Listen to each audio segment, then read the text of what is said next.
नमस्कार प्रेक्षकांनो, आजच्या भागामध्ये सखी सरकारला प्रश्न विचारते की सर्दी झाल्यावर सरकार काय करतात. तेव्हा सरकार म्हणते की काय AC बंद करतात, फॅन बंद करतात आणि काढा वगैरे करून देतात, वाफ घेतात. आणि सखी म्हणते औषध देतात, अजून काय? तर हे सगळं मी तुझ्यासाठी केलं, तू कारण की माझा जीव खूप कासावीस होत होता. तेव्हा आता सखी म्हणते, ठीक आहे, सर्दी झाल्यावर हे सगळं करतात. पण आता एक प्रश्न विचारते मी अजून एक. सखीला सर्दी झाल्यावर काय उपचार करतात? आता सखीला ऐकायचं असतं की सरकार आता काय सांगते ते. आता सखी म्हणते की जेव्हा मला सर्दी होते तेव्हा काय करतात? तेव्हा आता मात्र सरकार म्हणते की सखीला सर्दी झाली हा कोणता प्रश्न झाला सखी? तेव्हा आता सरकार म्हणते की हेच ना, काढा करायचं, वाफ घेणे, औषध घेणे हे सगळं. पण सखी म्हणते की नाही, मी लहान असताना माझी आई मला जेव्हा सर्दी व्हायची तेव्हा वेगळा काहीतरी उपचार करायची, लवंग वगैरे. आणि मग सरकार म्हणते हो हो, अगं माझ्या लक्षातूनच गेलं, मला नाही आठवलं, हो लवंग वगैरे ते उपचार करायची. सखी म्हणते, "मग यापैकी तुम्ही कोणताही उपचार माझ्यावरती केला नाही." पण मग सरकार म्हणते, "अगं मी मागच्या गोष्टी काही सगळे विसरून गेले आहे. खूप जबाबदारी पडली आहे आणि हे लवंग वगैरे हे सगळं मी आता विसरले. त्यामुळे मी नाही करू शकले. पण मी तुझ्यासाठी नाईट ड्रेसवर गाडी काढून स्वतः गेले आणि डॉक्टरांना इथे घेऊन आले. आणि ज्यावेळी डॉक्टर इथे आले त्यावेळी तू झोपली होती." कान्हा म्हणतो, "हो, हे खरं आहे." तेव्हा आता सखी म्हणते, "हे सगळं लवंग वगैरे हे यांनी केलं, तुमच्या बहिणीने. कारण की त्यांनी कुणाला विचारलं देखील नाही आणि त्यांनी माझ्यासाठी ती लवंगाची पूड केली आणि माझ्या नाकाशी धरली." आणि मग इथे कान्हा म्हणतो, आम्ही इथेच होतो. आम्हीही आमच्या डोळ्यांनी बघितलं. त्यांनी न डगमगता, न कुणाला काही विचारता किचनमध्ये जाऊन सखी मॅडमसाठी सगळं काही ती पूड बनवली आणि मग सगळ्यांना विश्वास बसला. तेव्हा आता मात्र सखी म्हणते, "हे सगळं एक मी माझ्या डोळ्यांनी बघितलेलं आहे. हे यांनी माझ्यासाठी केलं आहे. लहानपणी जी माझी आई माझ्यासाठी करायची, 10 वर्षापूर्वी मला माझी आई जी माझ्या लक्षात आहे ना, त्या आईने जसं केलं ना तसंच यांनी केलं."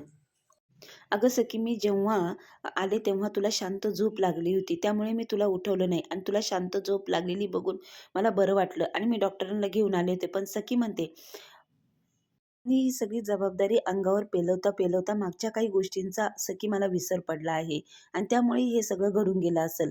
पण माझी जी तळमळ होती ती तुला फक्त बरं होताना बघण्याची होती. त्यासाठी मी घाई गडबडीत सगळं सोडून डॉक्टरांना इथे घेऊन आले आणि तुझ्यासाठी मी गेले. स्वतः गाडीत डॉक्टरांनी टाकलं आणि इथे घेऊन आले.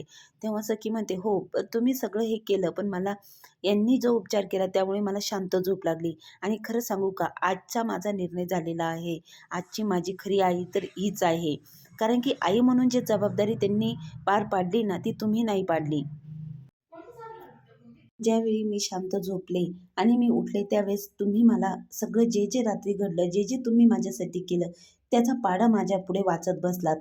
पण त्यांनी असं केलं नाही. त्यांनी मला फक्त एकच प्रश्न विचारलं, जो सखीला सगळ्यात जास्त आवडणारा प्रश्न. म्हणजे त्यांनी एकच प्रश्नात मला विचारलं, की "सखी, तुला कसं वाटतंय?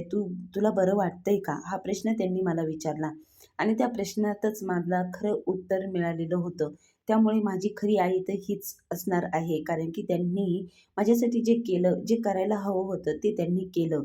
आणि मग सखीने जेव्हा उत्तर दिलं तेव्हा सगळेजण काना म्हणतो, "वाह!" टाळ्या वाजवल्या. म्हणजे आणि मग आता येथे तेजस्विनी कामत आता जिंकलेल्या आहे आणि तेजस्विनी कामतने तीनही प्रश्नांची उत्तरे बरोबर दिलेली आहे आणि आता सरकार 0 आणि तेजस्विनी कामत 3 असं जेव्हा कान्हा म्हणतो तेव्हा सरकारला प्रचंड राग आलेला असतो.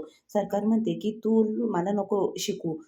तेव्हा आता तू शांत बस. अजून तर एक सखी तू आज तिसरा डाव घेणार होती. तिसरा डाव का घेतला नाही सांग?" तेव्हा सखी म्हणते, "सरकार, माझा तिसरा डाव झाला. जेव्हा मी आजारी पडले तेव्हा किती वाजले होते?" तेव्हा ती म्हणते 3. त्यानंतर मग 12 वाजून गेले होते आणि माझा तिसरा डाव तेव्हाच सुरू झाला होता. आणि मग सरकार, तुम्ही आता हरले आहात आणि तुमचा हार स्वीकार करा. तेव्हा कान्हा असं म्हणतो आणि आता मात्र तेजस्विनी कामत ज्या आहे, सखीने त्याच्या प्रश्नांचं उत्तर दिलेले आहे. बेबी सरकार, आजच्या तुमच्या खऱ्या आई तेजस्विनी कामत आहे, सरकार नाही. आता मग कान्हा जेव्हा असं बोलतो तेव्हा सरकार प्रचंड चिडते आणि तेथून निघून जाते. तेव्हा आता मात्र तेजस्विनी म्हणते, की "मला माझ्या घरात कुणीही उपाशी राहायला नको आहे. तिला नाश्ता नेऊन दे, हर्षदाला नाश्ता नेऊन द्यायला सांगते." तेव्हा गौतम म्हणतो, "कान्हा, मला तुझ्याबरोबर जरा बोलायचं आहे, येतो का?" आणि मग इथे सगळेजण टाळ्या वाजवतात आणि तेजस्विनीचं कौतुक करतात. तेव्हा मात्र तेव्हा सखी म्हणते, "खरं तुम्ही आज जिंकल्या आहात. तुम्हीच माझ्या आई आहात." तेव्हा सखीने आई म्हणून त्यांना हाक मारली असते. आता तेजस्विनी जिंकलेली असते आणि इकडे मात्र सरकारला खूप राग येतो. ती धडाधड आरशावर मारते. सगळ्या वस्तू सैरावैरा फेकून देते आणि चिडते, "हे माझ्या बाबतीत, सरकारच्या बाबतीत असं कसं घडू शकतं?" मग या डायरीत सखीला जो उपचार केलेला होता, तो का लिहिलेला नाही? लवंगाचा उपचार का लिहिलेला नाही? डायरी तीनदा-तीनदा उचलते आणि नंतर डायरी बघते. मग नंतर तिला कळतं, की ही डायरी खोटी तर नाही ना? इकडे गौतम म्हणतो, "कान्हा, तुला खरं सांगू का, तू टेबलवर काय बोललास? सरकार इतक्या लवकर हार मानणारी नाहीये.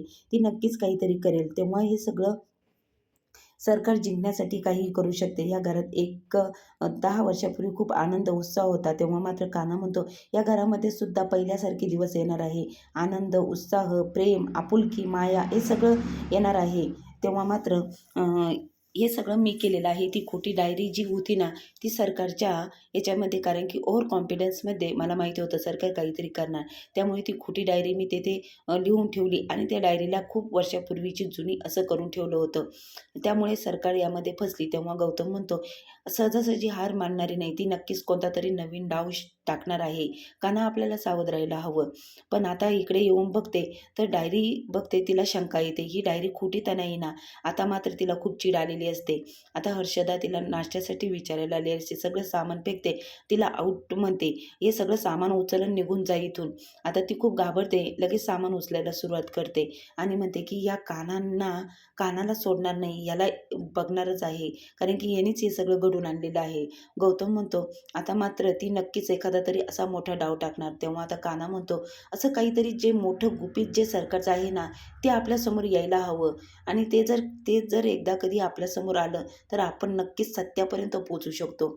आता मात्र आपल्यालाही सावध राहायला हवं. तेव्हा आता गौतम म्हणतो, असं काहीतरी जे सरकारचं गुपित आहे ना, ते आपल्याला कळायला हवं. तेव्हा गौतम म्हणतो, की सहजासहजी जर या घरामध्ये आनंद आला नाही, आनंदावर विरजण पाडणारी ती सरकार आहे अजून. ती सरकार एक जरी डाव खेळली ना, तरी आपला प्लॅन सक्सेस नाही होऊ शकत. कारण की आपल्याला खूप सावध राहायला हवं. पण कान्हाचं आणि गौतमचं बोलणं मात्र इथे सरकारने ऐकलेलं असतं. तिला माहीत झालेलं असतं. कान्हानेच ही खरी खोटी डायरी इथे लिहून ठेवलेली असते. कारण की राघवला डायरी लिहिण्याची सवयच नसते. आता मग कान्हा म्हणतो, की आपण खरंच काहीतरी करायला हवं. इकडे हर्षदा म्हणते, सरकार खूपच मुडी आहे. जर तिने परत या वस्तू जर माझ्याकडे मागितल्या, तर मला परत कुठून द्यायच्या? ह्या वस्तू मी इथे ठेवते."